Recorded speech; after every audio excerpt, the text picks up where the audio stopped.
Vengeance is mine. Evil minds that plot destruction. I am going to enjoy this.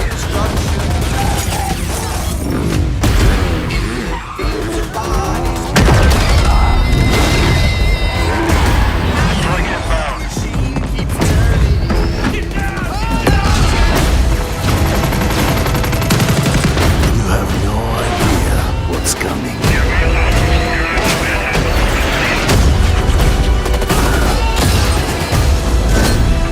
We are in control.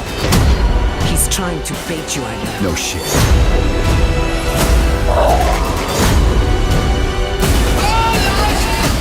I won't show him mercy. He showed me.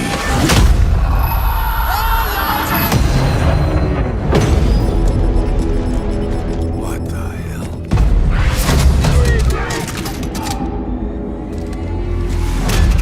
Kill the rest. Adler is mine.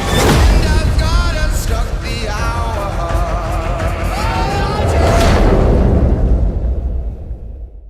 Now that is how you make a trailer. Sup boys. Season 1 has finally dropped and wow, I am blown away. If you guys are as excited as I am, make sure you leave a like on today's video and subscribe with post notifications on to make sure you never miss a Call of Duty video. Wow, I have so much to cover. This is the update we were all needing and looking forward to, and boy did they deliver. New maps, new modes, new weapons, Warzone, score streaks, operators, zombies, battle pass. Where do I even start? I'm like a kid in a candy store, as you can probably already tell. You know what? I know where I'm starting. I can't hold it anymore. We have Raid back. We are in control.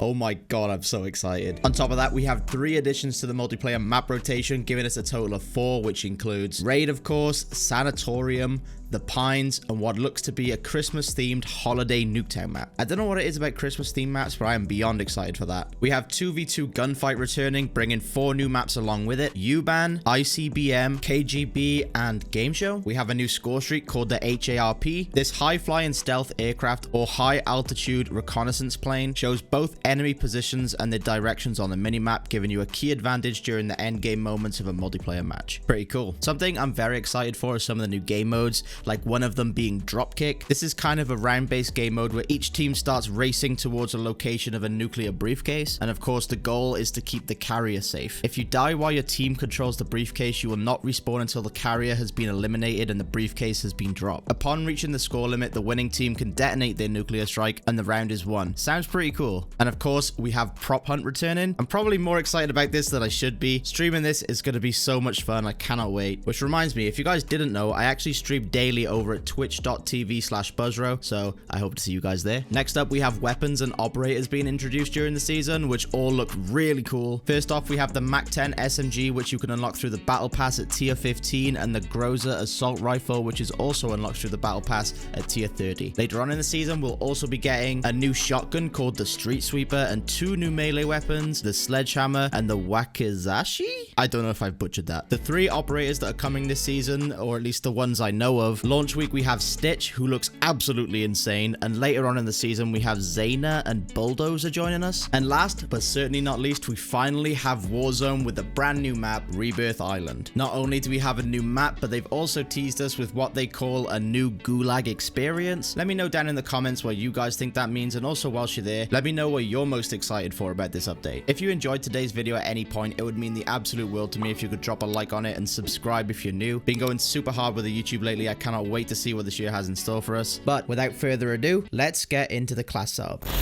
Alright, so now for the part of the video you all clicked for. What I'm about to show you is what I consider to be the best class setup for the MAC-10 in Cold War. But first, I just want to say, if you guys did enjoy today's video, it'd mean the absolute world to me if you could drop a like on this video and subscribe if you're new. I'm recording this as I got out of hospital from my gallbladder surgery, so I'm sorry if I sound a bit different, drugged up and in a lot of pain right now. But I wanted to make sure I have this video out for you guys, so if it does seem a little rushed in places, I'm sorry about that. But without further ado, let's get into the class setup. So of course, bear in mind, this is what I consider to be the best loadout for my playstyle. and this is definitely subject to change. So if anything does change, I'll update the pinned comment down below with the updated attachments for you guys whenever that's the case. So first off, before anything, make sure you have the Gunfighter wildcard equipped. If you don't have this equipped, you won't be able to have all of the attachments in the video. This basically just allows you to have more attachments on your primary weapon. All right, so moving on to the attachments. Before we do get into it, I just quickly want to say again, sorry I sound so weird in this video. It's been just a couple hours since I've had my gallbladder removed. They wanted me to stay in hospital last night, but I came out ready for season 1.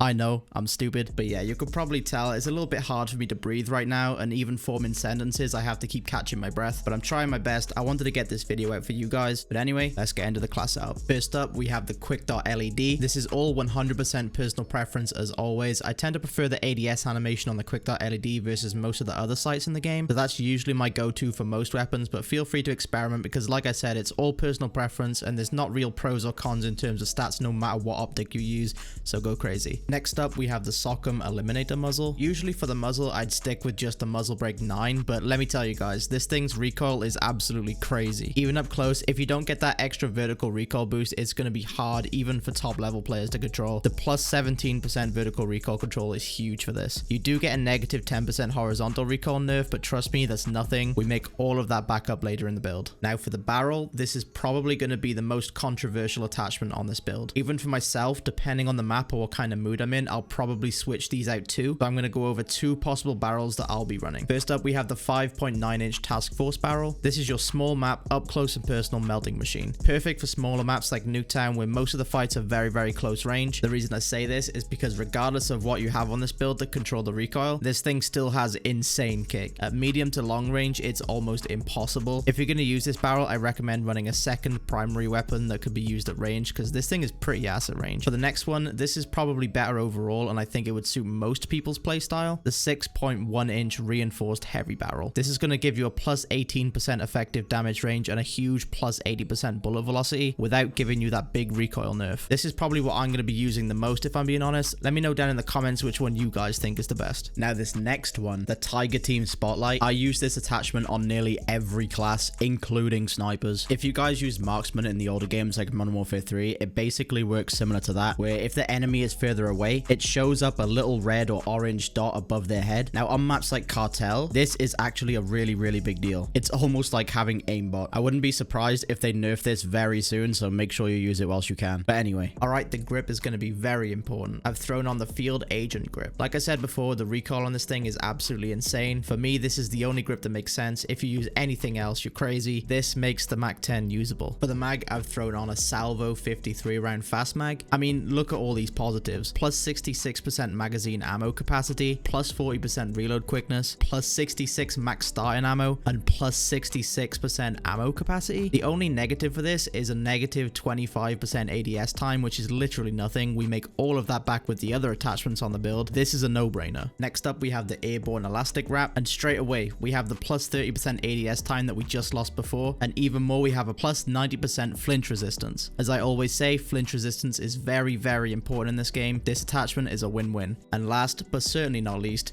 we have no stock. That plus 30% sprint to fire time is just icing on the cake for this build. Now, of course, I said this suits my playstyle personally. I love this class so much, and I hope you guys do too. Feel free to comment any suggestions down in the comment section below. And if you did end up using my class, let me know what you thought of it. But anyways, I hope you guys did enjoy today's video. I will see you guys in the next one.